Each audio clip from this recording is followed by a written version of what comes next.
On the morning of September 12, 2007, 20-year-old Ashley Wallace was in her dorm room at Bryant and Stratton College in Buffalo, New York, getting ready for her very first day of classes. And this was really exciting for her. I mean, she had just moved out on her own for the first time. It feels like she's an adult here. And so today was a big day. She looked herself in the mirror and made sure her look was just right. She gathered up all her books and her journals and all the stuff she would need. And then once she was ready, she began heading towards the door. But before she got there, she heard a knock on her door. And Ashley felt sort of confused, like she hadn't lived here long enough for people to actually know she lived here, so who would be coming to visit her? And she certainly didn't have any plans to see anybody today. And so she's thinking, like, I have no idea who could be at my door right now. So she walks to the door, she opens it up, and she is truly shocked now to see who's standing there. But her shock quickly turns into fear. So there were two police officers standing in the hallway looking right at Ashley, and the looks on their faces were very serious. Now, Ashley, the reason she felt so scared when she saw these police officers was not because she had, done something wrong. It was because in her life, before she got to college, she had experienced some pretty severe trauma. So her father had passed away when she was 13, a sudden heart attack, and it had been very traumatic for her. It sort of threw the family for a loop. And then her mother had remarried, and her stepfather, who had, raised her from that point on, he had sort of struggled with depression on and off, and it seemed like he was doing okay, but not long after her biological father had suddenly died, her stepfather took his own life. And so once again, Ashley and her family's lives were turned upside down. And so in many ways, Ashley had not really recovered from those two losses. Those happened not that long ago. And now she was out here on her own, trying to be an adult, trying her best to stay composed. But she just had this awful feeling when she saw these police officers that they were there to tell her that, somebody else close to her had died. But when the officers actually began speaking to Ashley, it was clear they were not here to notify her about, a new death, but they were here to talk about her family. They told her that they were there to speak to her about her father, her biological father, who had passed away 7 years earlier. And so when they said that to Ashley, she was like, okay, what do you mean? What do you want to know about my dad? And they told her that, Ashley, we exhumed your father. And it turns out he very likely did not die of a heart attack. We think he was murdered. About 30 minutes later, when these officers had finally left Ashley's room, Ashley was left feeling completely distraught. I mean, number one, she's just found out that there is suspicion that her father was killed by somebody, but worse than that was these two officers who had been here were not here to console Ashley. They were here to effectively interrogate her. They were looking into the family to see if, Ashley was involved in what happened to her father. And so for Ashley, this had really caught her off guard.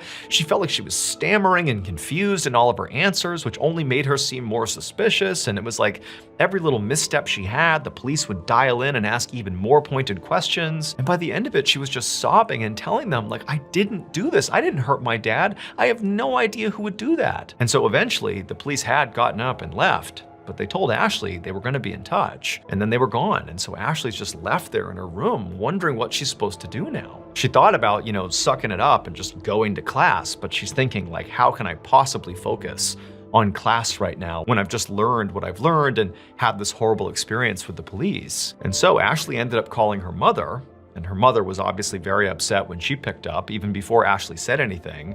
And Ashley quickly learned that her mother also had a sort of similar experience with police that day, that she had also been told that, her husband apparently had been killed and they were now investigating her to see if maybe she had something to do with it. And so the two women just sort of cried on the phone and they began saying, like, I just don't understand. Like, who would want to hurt him? It just doesn't make any sense. Like, they've got to be wrong. Like, none of this makes any sense. And so eventually Ashley's mother, whose name was Stacy, just told her daughter to come home, forget about classes. We can deal with that stuff later.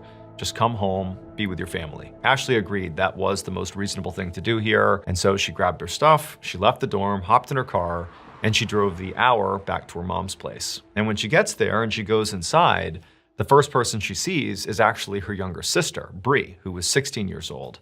And Bree's eyes were red. She obviously had been crying. And, in the first couple of seconds they spoke, it was clear that Bree, too, had had a sort of rough interaction with police as well that day. And so it's like the whole family has been thrust into this chaotic moment that none of them can make any sense of. On the one hand, it's like, who would want to hurt dad? But on the other, it's like, did this really happen? Is this a mistake? Like, why did they exhume his body in the first place? Like, what's going on here? There was just so much unknown. And so that afternoon, Ashley, her sister Bree, and their mom just retreated to their mother's kitchen. And there they mostly cried together and just sort of talked through this horrible situation. But eventually, later in the day, when the tears had sort of stopped flowing and reality had set in, that this was now a very complicated situation, if nothing else. I mean, basically they were all under investigation for the potential murder of their father/husband, and they sort of didn't know what was gonna happen next. But there was a lot of stress around, the next couple of days, they didn't know. And so under all this stress, Stacy, the mom, was like, you know what? I'm getting a drink. Do any of you guys want a drink? And Bree was only 16 and she declined, but Ashley said sure. She was 20, not 21 yet, but she was drinking at this point, and so she said, yep, I'll take a drink. And so Stacy mixed some drinks for her and Ashley, as well as a non-alcoholic drink for Bree. And so for the rest of the night, the girls just sat in the kitchen having their drinks and trying hard not to let this horrible situation totally wreck them. The next morning, when Ashley woke up inside of her mother's house, she found she was really hungover. Now, she obviously had had some drinks the night before with her mom and her sister, but she was thinking to herself, like, the level of hungover she was feeling felt disproportionate. Like, she was really hungover despite a relatively small amount of alcohol. But Ashley was wondering if maybe part of the reason she felt so bad was not just a hangover. Maybe it was like this emotional fallout from this horrible thing that happened the day before. And so Ashley, she's laying in bed feeling so bad, and she's just convincing herself that I just need to get up, I need to go to my classes, I need to sort of treat the day like a normal day and sort of get my life back together and be ready to potentially deal with police or, whatever else is gonna happen here. And so Ashley sort of wills herself out of bed. She's got a blinding headache, she feels horrible, but nonetheless, she takes a shower, she gets herself together, and before long, she's saying bye to her mom and sister, and she's driving back to the campus. And when she gets there, she still feels terrible, but, she goes to her classes, and she does her best to focus, which really turned out to be a gargantuan task, but she did it. And then finally, at the end of the day, during her last class, Ashley began to sort of break out of this fog, this hangover fog that she was in, and she began sort of feeling normal again.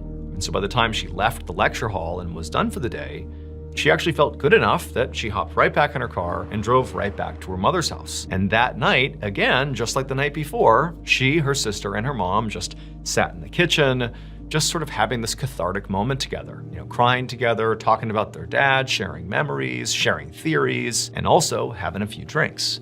And again, Bree did not have any alcohol, but Ashley and her mother did. The next morning, when Ashley woke up, once again, her head was pounding. She was so hungover, way worse than the day before. Except when she opened her eyes and kind of looked around, that really was not the first thing that hit her. The first thing that hit her is, I don't know where I am. The room looked different. And as she kind of adjusted and looked around, she realized she was in a hospital room. And so Ashley began to panic and began looking around for her family or anybody she recognized, but nobody that she knew was in there. There were just these two police officers sitting against the wall in her room. And these two officers, when they saw Ashley coming to, they got up and they walked over to her and they explained to her that she was very lucky that her mother had actually found her in her bed at her mother's house that morning, and Ashley had been unresponsive. And so her mother had called an ambulance and they had rushed her here, and luckily she was stabilized now, but apparently she was very close to full-blown organ failure. Like, she almost died. It was very lucky she got here when she did. But before Ashley could ask any questions, like, well, what was it that was causing my body to shut down? Like, what's going on here? These two police officers kind of looked at each other, and then one of them pulled a piece of paper out of their pocket and they handed it to Ashley. And they said, you need to explain yourself. It would turn out the way Ashley's stepfather had taken his own life was by drinking antifreeze. At least that was the initial theory. But pretty quickly, investigators started to say, like, why would somebody take their own life that way? Drinking antifreeze is slow and painful. Like, that's not a good first choice if you're gonna take your own life. And so as suspicions rose around the stepfather, investigators thought, okay, well, the biological father died just a few years before, and apparently he died of a heart attack, but maybe we ought to make sure, because we're basically suggesting that maybe somebody did this to the stepfather Is it possible somebody, killed the biological father? And so they exhumed the biological father, and during the autopsy, they discovered antifreeze in his remains. And so now, fast forward to the hospital where Ashley has woken up. These officers have walked over to her, they've handed her a note and told her to explain herself.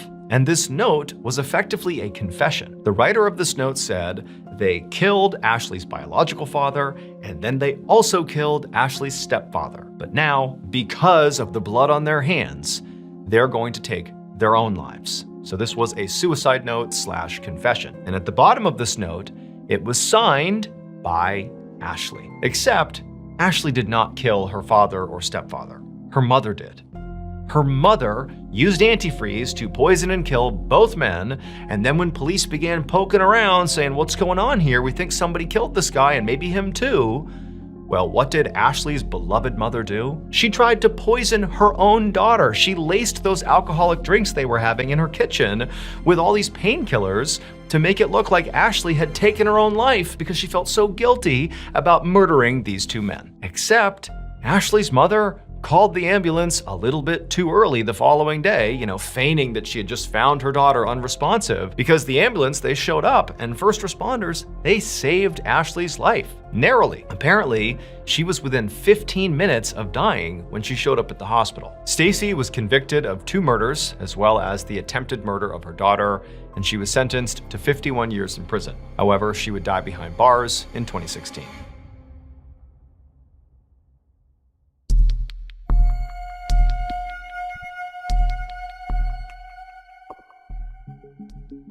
Around lunchtime on March 31st, 2010, a man in his mid-50s named John Schmeier was sitting at a table with a bunch of his friends inside of a Hooters restaurant in the small city of York, Pennsylvania. So John was a retired eye doctor. He'd had a very successful career, made a bunch of money, and his friends that were at this table with him were also, pretty successful guys, sort of like mid to upper tier professionals with very successful careers too. But what they were doing today had nothing to do with career. This was pure pleasure. This group of guys, this specific group of friends who were very, very close, they would meet up, a couple times a month at this particular Hooters. They would sit at the same table, they would order the same things. They loved it. It was sort of like their little clubhouse. And in fact, they had even come up with a name for, this group of friends. They called themselves the Orange Shorts Society. And so the reason they did that is because Hooters has a sort of vibe to it that if you've been there, you know exactly what I'm talking about. If you haven't been there, basically the waitresses dress in very scantily clad clothing, and they all wear these sort of iconic white tank tops and orange shorts. And so basically these men were sort of joking that they were the Orange Short Society because of the shorts these women would all wear. And so that afternoon, John and the rest of the members of the Orange Short Society all sat around chatting and, BSing with each other, just being guys. And at some point, John brought up a subject that the rest of the society was accustomed to him bringing up, and that was his ex-wife, Monica. So all of his friends knew that John had been married to Monica for 20 years, but then they got divorced in 2003, so 7 years earlier. But still, Monica was a thorn in John's side because he had to pay her alimony. And, he understood that that comes with the territory of divorce. It is what it is. But Monica had made the way John paid her the alimony really cumbersome. And John was convinced, as he would tell his buddies in the Orange Short Society, that it was totally intentional, that she had made it cumbersome. She wanted it to be hard. She didn't like John, and she was punishing him. And so what Monica did is she made John literally each week take cash out of an ATM, put it in an envelope, and then physically drive it to her house and drop it off. She would not accept payment any other way. And the reason she was able to do that is because she claimed she did not have a bank account, and she couldn't be forced to make a bank account. And so either John made these cumbersome payments in cash, or he risked not making the payment at all, and then she could come after him legally. And so he was sort of trapped, making this trek once a week to hand over cash to his ex-wife, who he really couldn't stand. Now, their divorce was not super contentious. The two of them just sort of drifted apart. They stopped seeing eye to eye. And actually, Monica really didn't like the whole orange shorts society thing. She thought it was totally scummy and that John and his buddies were just kind of gross for going to that restaurant and sort of making jokes about, what these women are wearing and making that part of their identity, the orange shorts society. She didn't like it. And so they just kind of drifted apart. That was all it was. But now it had become this sort of bitter feud between the two of them. And so at the same time that John and his buddies in the orange shorts society are sitting in the restaurant and John is going on his tirade once again about Monica's alimony, simultaneously on the other side of town, police rushed to Monica's house. Minutes earlier, there had been a 911 call that came from Monica's house, but when the operator answered, there was no answer. And so by protocol, they had just sent first responders out to the house to see if whoever had called was okay. And so the police, they get to Monica's house, they park, they go right up to the front door, they're knocking on the door, there's no answer, they're looking around, there's no sign of forced entry, no sign of anything really going on here, it's just a quiet day in the neighborhood. But they go to the door again, they knock a few more times, and when there's no answer, they try the doorknob, and it's unlocked. So they open the door up, and right away, they look in, and there's Monica. And she's dead on the ground with the phone right next to her, and she's been shot in the head. Shortly after this discovery, the lead detective, Douglas Demagon, along with his team, began to survey the crime scene. And they quickly found a purse next to Monica's body, and inside was her license. That was how they identified her. And then they also found a .32 caliber shell casing lying near the body that clearly seemed to be from the round that struck her in the head and killed her. But perhaps the most unusual aspect of this crime scene had really nothing to do with the body. It was all the money that they found all over the house, specifically cash in envelopes. There were these envelopes in trash cans and drawers on tables. I mean, it was kind of like all over the place, some out in the open, some hidden, but there was lots of money stashed in this home. And so Demagon and the other investigators began to wonder if, okay, maybe this was a robbery and Monica got killed in the process. But it's like, okay, if it was a robbery, why is there so much cash out in the open, literally packaged up in envelopes, easy to, remove from the house? Why is it all here? It's almost like no cash was taken, or certainly not very much was taken, and also other valuables are still in place. It didn't have the feel of somebody ransacking the house. It just sort of felt like somebody came in here and killed Monica. Detective Demagon and his team searched the whole house, and they couldn't find any sign of forced entry. So basically, whoever came in here and did this either, just walked in because a door or window was unlocked,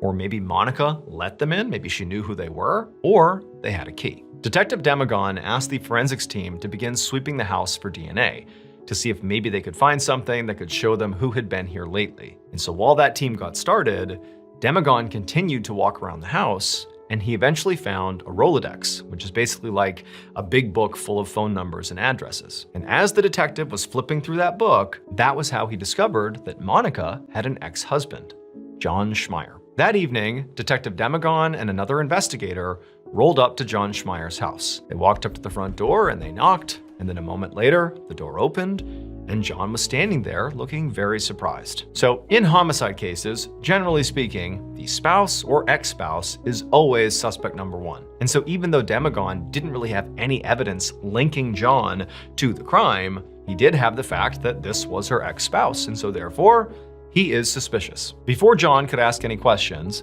Demagon and his partner introduced themselves and said they'd like to come in and speak to John. So John said, okay, come on in. So they walked inside, they sat down, and then once they were seated, Detective Demagon watched John very closely as he told him why they were there.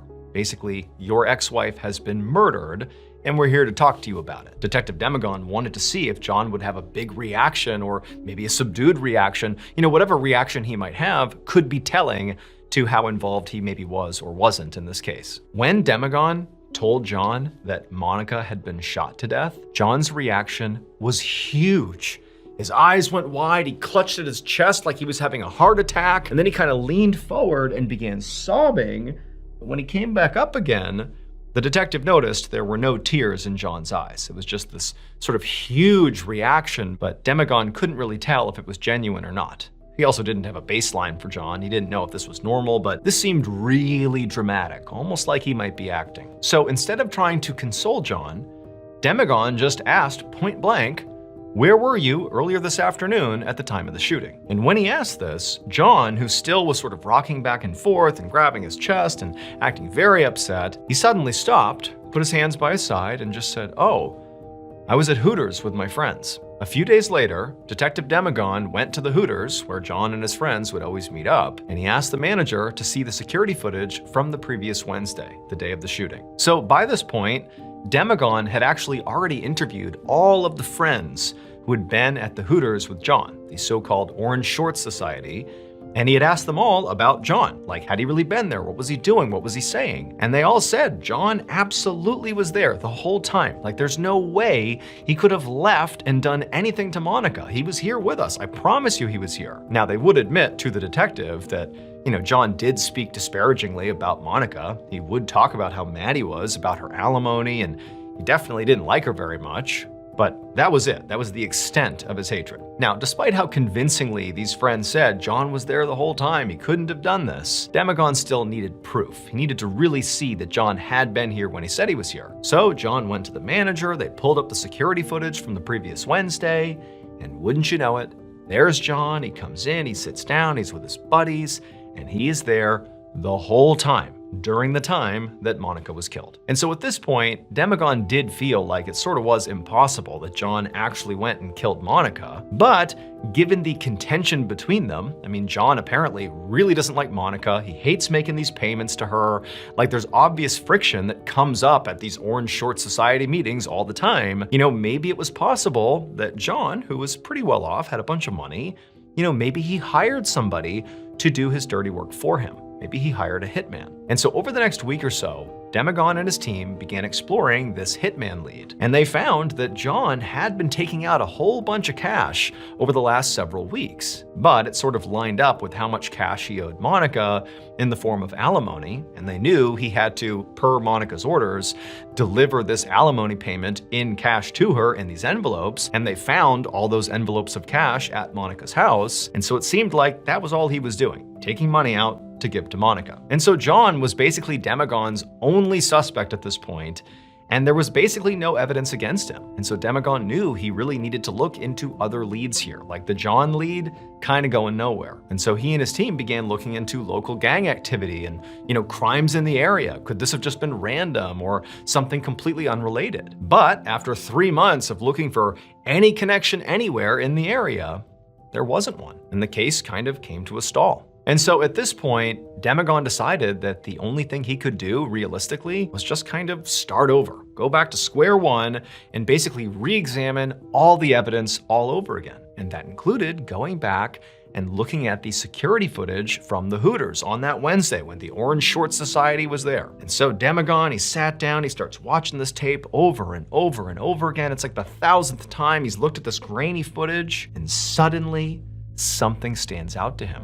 Something he missed all the other times he looked. And as he replayed the footage over and over again, he realized he now knew almost certainly what happened to Monica. It would turn out the footage of the Orange Short Society meeting did hold the secret to Monica's murder. John Schmeier did not kill his ex-wife, nor did he hire a hitman to do it. He really had nothing to do with her death. The only thing he did do is, at these Orange Short Society meetups, he would talk openly about how he didn't really like Monica. In particular, he resented the fact that she was making him deliver all this cash to her to pay his alimony payments. It just felt totally cumbersome. But that meant John, on a regular basis, was telling these men in the Orange Short Society that Monica was flush with cash. He was giving her tons of cash every single week. This woman has so much cash at her house. And eventually, one of the Orange Short Society members, a man named Tim Jacoby, decided, you know what? I'm going to go to Monica's house and I'm going to take that cash. Demagon had been operating under the assumption that all the men who were present on that Wednesday meetup at Hooters, the Orange Short Society, that was the totality of the group. Those were all the members. Because the way the men talked about their group was they all meet up every single time. Same group, same seats, same restaurant. And so Demagon assumed, okay, then it's the same people. This is it. This is the totality of the group. Everybody is accounted for. But no. On the day of the murder, one regular member of the Orange Short Society was not present. Tim Jacoby. And that is the discrepancy that Demagon caught when he watched that footage for the 1,000th time. he realized, wait a minute, there's another guy. I heard another guy's name, Tim Jacoby. He's not here. Police would later tie Tim to the crime scene with DNA evidence. They determined that Tim went to her house with the intention of robbing her, but when Monica fought back, he shot and killed her and then fled without taking any money. Tim was convicted of first-degree murder and sentenced to death. He is currently on death row in Pennsylvania.